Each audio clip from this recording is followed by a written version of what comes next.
Olá, tudo bom? Meu nome é Rodrigo, faço parte da comissão coordenadora do Laboratório de Inovação Latino-Americano de Práticas de Participação Social em Saúde e também da organização do Seminário Latino-Americano de Participação Social em Saúde. E eu estou gravando essa apresentação para mostrar o resultado do levantamento de temas que nós fizemos para a construção do segundo Seminário Latino-Americano de Participação Social em Saúde. Como foi feito esse levantamento de temas? Então, todas as pessoas que participaram do laboratório de inovação, todas as pessoas que participaram do primeiro seminário, né, mais todas as pessoas que que participaram das nossas redes, né, que se incluíram nas nossas redes de pesquisa, que deram seus e-mails, nós enviamos e-mails para essas pessoas, né, pedindo temas com a sua justificativa, né, para ser debatidos nesse segundo seminário internacional. Ou seja, quais são os temas atuais, né, que precisam de discussão e debate sobre a participação social em saúde na América Latina. Né? E nós pedimos essas pessoas sugerirem até 4 temas, não colocando só o tema, mas também a justificativa. Então nós tivemos aí 61 respostas, né, de diversos países aí da América Latina, né, para contribuir com esse debate, né? Argentina, Brasil, Colômbia, México, Panamá, Peru, Uruguai e Venezuela, né? Então tivemos aí diversos países que contribuíram com as suas ideias para este segundo seminário. E as ideias, né, a gente categorizou as ideias, né, em diversas categorias, como vocês estão vendo aí, né, com muitas contribuições em cada uma, né, totalizando 170 sugestões entre as categorias, né. Então eu peguei essas contribuições que os pesquisadores mandaram e categorizei elas e subcategorizei, né, para vocês poderem, a gente poder analisar cada uma delas, né, que eu queria fazer essa devolução, para a gente poder pensar o segundo seminário, né? Vamos falar sobre cada uma. Então, um ponto muito importante que surgiu entre as categorias foi a saúde de grupos populacionais. Então, aqui nessa categoria, está organizadas as ideias, né, de correlacionar a participação com grandes grupos populacionais, né, principalmente aí mulheres e idosos, né, quais o papel das mulheres aí nos processos de cuidado e da participação e os reflexos sobre sua própria saúde, né? O protagonismo da pessoa idosa sobre a sua participação, né? A saúde da população LGBTQIAPN+, né? A saúde da criança e do adolescente e dos profissionais da saúde, né? Então, como correlacionar aí os processos participativos, né, com os grandes grupos populacionais, né? Em especial esses aqui que foram citados nas subcategorias. Além disso, foi debatido também, né, uma subcategoria dos grupos vulneráveis, né? E eu acho que a principal subcategoria desse tema, né, é relacionada a como incluir esses grupos nos espaços de participação, né? A gente vai ver nas outras categorias que alguns grupos vulneráveis aparecem em outras categorias, né? Então, mostrando que a importância de como diversificar, como promover a diversidade nos espaços de participação, né? Como incluir diferentes vozes nos espaços, né? Então, como garantir a participação de pessoas que são afetadas por doenças negligenciadas, as portadoras de deficiência, pessoas com vulnerabilidade social e as pessoas privadas de liberdade, né? Que foram subcategorias que apareceram nas ideias que as pessoas forneceram para debate. Outra questão também que apareceu em relação à saúde das pessoas é a participação e condições de saúde específicas. Então, aqui, né, nessa categoria, reina a saúde mental. Né? Então, muitos temas, muitas ideias, né, de criação de espaços de discussão da participação em saúde mental. Né? Como a rede de saúde pode se organizar, incluir pessoas para participarem, para construir e avaliar a demanda em saúde mental. Né? A saúde mental foi a subcategoria mais discutida aqui nas condições de saúde. né? E aí, em seguida, né, vem as demais condições de saúde que foram citadas, né? As doenças raras, né, que aparece aqui de novo, né? Então, a questão de manter o debate, de incluir essas pessoas nos processos de participação, né? As doenças infectocontagiosas, né? Então, ou seja, né, a participação tem muito o que fazer, né, na ação da vigilância em saúde, doenças infectocontagiosas, né? A ação de enfrentamento a doenças negligenciadas, né? E também como incluir as pessoas, né, de participarem em relação a doenças crônicas não transmissíveis, né? Então, essas condições de saúde foram citadas aí pelas pessoas que responderam. A outra categoria, né, foram as barreiras para efetivar a participação social, né? Então, muito foi apresentado pelas pessoas sobre que a gente deveria debater isso no segundo seminário internacional, né? Quais são as barreiras para efetivar, né? Então, tanto a questão que passa pelo conhecimento sobre como a América Latina, a situação atual da América Latina em relação aos determinantes, aos processos de democratização, e o papel do Estado, né, para entender esse espaço macro para debater, então, a barreira para a participação social e a influência que os determinantes, a democratização e o papel do Estado têm, né, sobre a participação, né? Mas também outros pontos como o interesse das pessoas e a motivação para a participação, né? A dificuldade e manter canais de escuta para os cidadãos, né? Como capacitar atores para participação, em especial ações de financiamento desses processos de formação. A gente vai ver que essa parte de capacitação ela também aparece em outras categorias, né? Outra barreira, né, que é como incluir pessoas na elaboração de políticas públicas, né? Como manter o processo participativo na criação das políticas públicas, né? E também a barreira da consolidação dos conselhos de saúde. Muitos países, né, possuem estruturas baseadas em conselhos, né, de saúde e como fazer com que essa rede funcione. A gente vai ver que também essa subcategoria aparece em outras categorias, né, mas aqui no sentido de barreiras para a consolidação dos conselhos de saúde. A outra subcategoria, a categoria que apareceu muito, né, muitas ideias diferentes, né, inclusive vai ser até dividido aqui essa categoria, é a sustentabilidade da participação social. Então aqui foram apresentados diversos pontos que deveriam ser temas de debate, né, para como manter a participação social estruturada e funcionando, né? Então a gente vê aqui a educação permanente, né, apareceu de novo aqui como uma ideia de sugestão, de debate para a sustentabilidade da participação, né? A gestão e a governança da própria participação social, né? A inovação no registro de dados e estratégias de intervenção nas políticas públicas, né? Ou seja, o que estamos fazendo diferente para incluir a participação na efetivação, né? Ou na mudança das políticas públicas, né? Essa revisão dos espaços de participação macro-regionais e em outros níveis de atenção também é um ponto aí que apareceu para debate em relação à democracia direta e representativa nos espaços de participação, né? O grande dilema, né, da democracia direta e da democracia representativa, né? Essa análise da situação política, econômica e tecnológica com os objetivos do acesso universal à saúde, né? E como a participação está incluída nessa análise.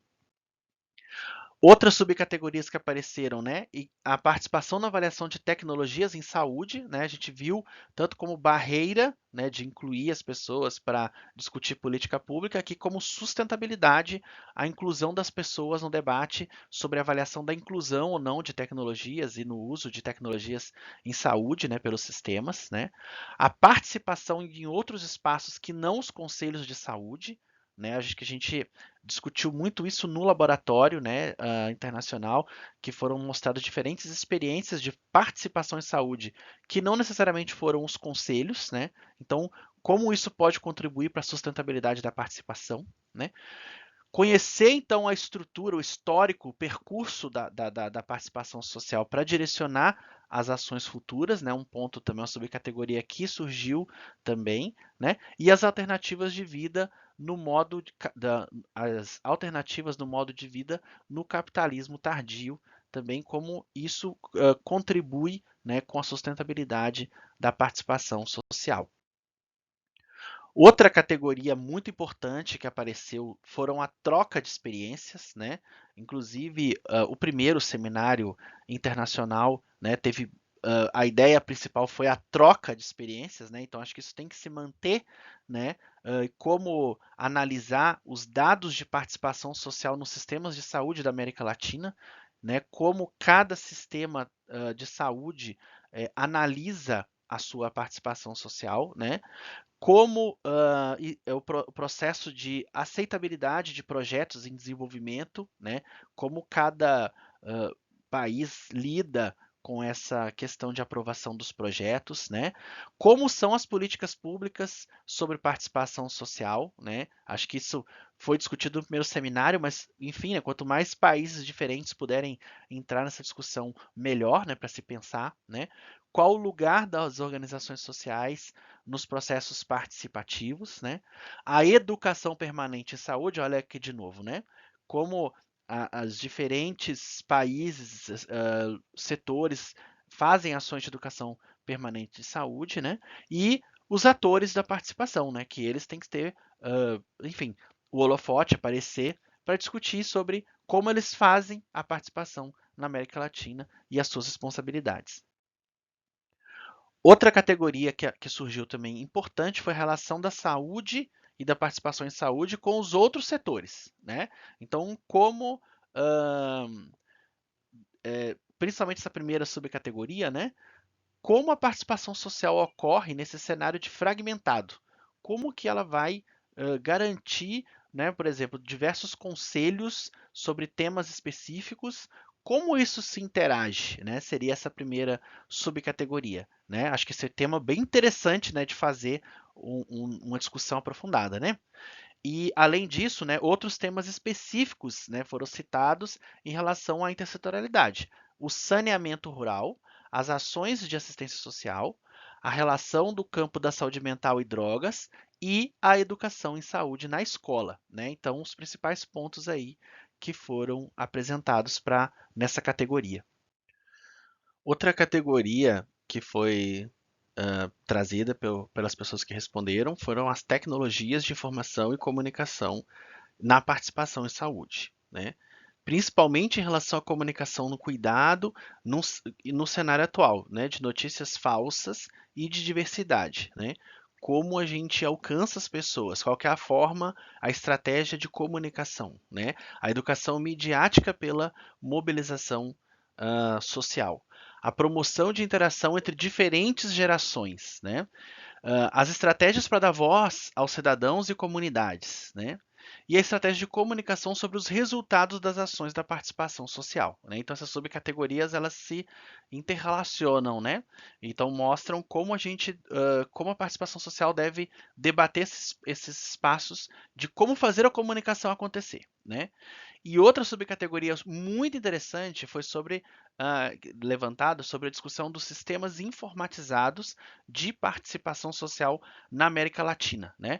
Como funcionam esses sistemas informatizados, né? Esses grandes, como os sistemas, os arranjos participativos que são maiores se organizam e quais são os sistemas que mantêm esses arranjos funcionando, né? Gerando informação, gerando dados, gerando relatórios, né? Então, como que cada país está lidando com essa situação? É um assunto bem importante. Outra categoria que surgiu, né, foi a valorização dos saberes ancestrais e comunitários, né? Então, principalmente em relação à incorporação dos saberes ancestrais nas práticas de participação social, né?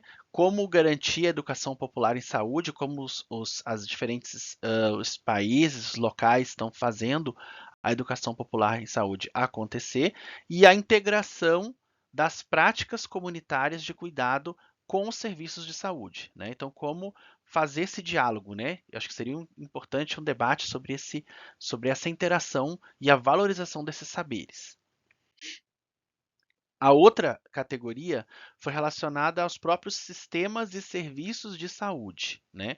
Como que os sistemas de atenção à saúde, os serviços de saúde estão organizados e como eles fazem, valorizam ou não a participação social, né?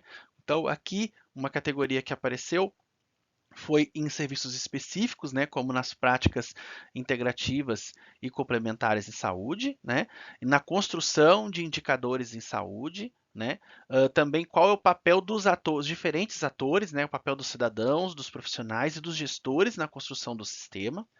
Quais são as estratégias de financiamento e de garantia da integralidade dos serviços, né?